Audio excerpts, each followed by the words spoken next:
An historic milestone for light rail in our region is coming this weekend. This morning, we've got team coverage ahead of the Federal Way link extension. Drew Andre is live at one of the 3 stations opening tomorrow. He spoke with the mayor of Federal Way about how his city is preparing for a boom in business.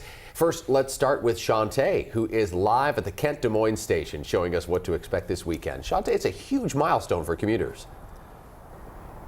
Oh yeah, Jake, and for a lot of people who live in this area, they've been seeing Sound Transit do the testing here on the rails behind me for the past months, but now we are finally a day away. I actually just saw a train go by a few moments ago, so they're still doing that testing this morning. Now our system is one step closer to connecting Seattle all the way down to Tacoma, and eventually this will ultimately be the second longest light rail in the country, only behind Los Angeles, so a really huge deal here. I got to ride the new stations earlier this week. About 2 days ago, we went to Star Lake and Federal Way downtown as well. So it was cool to be able to get on the trains and see those new stops. And then, of course, take in some other views over I-5. Starting tomorrow, 8 miles of track will open between Tukwila and downtown Federal Way. Sound Transit expects these new stations to serve between 19,000 and 24,000 riders every day.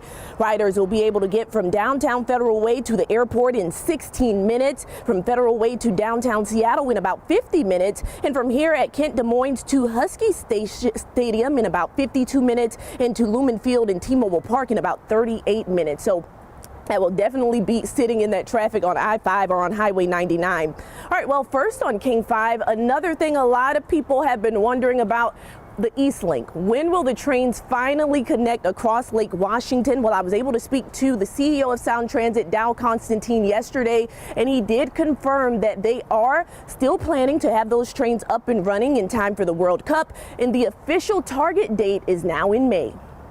We have May 31st as our target date, but we are working every day to try to make it sooner than that. The testing's going really well. There are a lot of uncertainties that are being eliminated as we see that the system is performing as it was designed. And many of you have also been asking me about the traffic on I-5. You know, as we get these new extensions, a lot of people are wondering, when will my commute get easier? I was able to speak to Dow Constantine about that as well, and a researcher at UW, so I'll tell you more about that coming up in about 30 minutes. Now, of course, we're going to continue our coverage here. As for the stations that are opening up, again, you have Kent Des Moines, Star Lake, and Federal Way downtown. That first train will leave Federal Way at 11:01 tomorrow morning. I'm sure a lot of people are looking forward to that. And King 5's Drew Andre is down at that station right now. Drew, I know you've been talking to the mayor and other leaders in the city about how they're planning around that. Right, Shantae. Well, Federal Way really believes that being the end of the line here is going to make them a hub. So because of that, they're racing right now to build housing and businesses all around the station here. They've also been taking notes, though, from cities up north where we've seen several light rail stations open the last couple of years.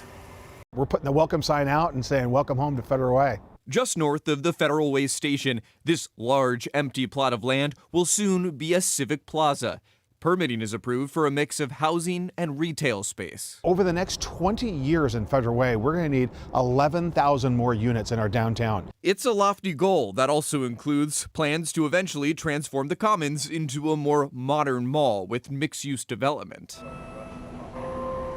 Look no further than Linwood, where a similar kind of growth is just a few steps ahead. Its light rail station opened last August. Within a 2-3 maybe block radius of the station itself, we've had well over 1,000 units that are either already open or are currently in the works. You see the demand that people want to live and play and work near light rail and mass transit. The 1,600 space garage usually fills up by 8 a.m. and a constant flow of Snohomish County commuters pack onto the trains. Our money, gas prices are outrageous, and so this is just a really nice way to get back and forth to work. Businesses within walking distance of the Linwood station, like the Japanese restaurant Wild Wasabi, are reaping the benefits too. Since there's more apartments, more people, means more customers coming in. Smart developers and investors and property owners saw the future and what light rail would do for a community. So a lot of these investors came years before even the construction was starting. City leaders hope, like Linwood, Federal Way's growth will take off once the trains start rolling. Federal Way really appears centered in the Puget Sound region to take advantage of all these things. And with each new station that's opened up, we have seen development around there. I think Northgate is a good example there too. Iceplex, also we've seen apartments that have popped up in that area too. Sound Transit says there have been 3,500 residential units that have been built or under construction that are right near transit centers. Coming up in the next half hour, I'm going to tell you about some of the difficulties though that actually came with this Federal Way extension here. I'll have more on that coming up at 5:30. We'll send it back to you in the studio. It'll be a massive change. Drew Andre, thank you, sir. We have special coverage on the light rail extension tomorrow, plus all the projects Sound Transit is working on statewide. You can stream our live coverage tomorrow starting at 9 a.m. on King 5 Plus.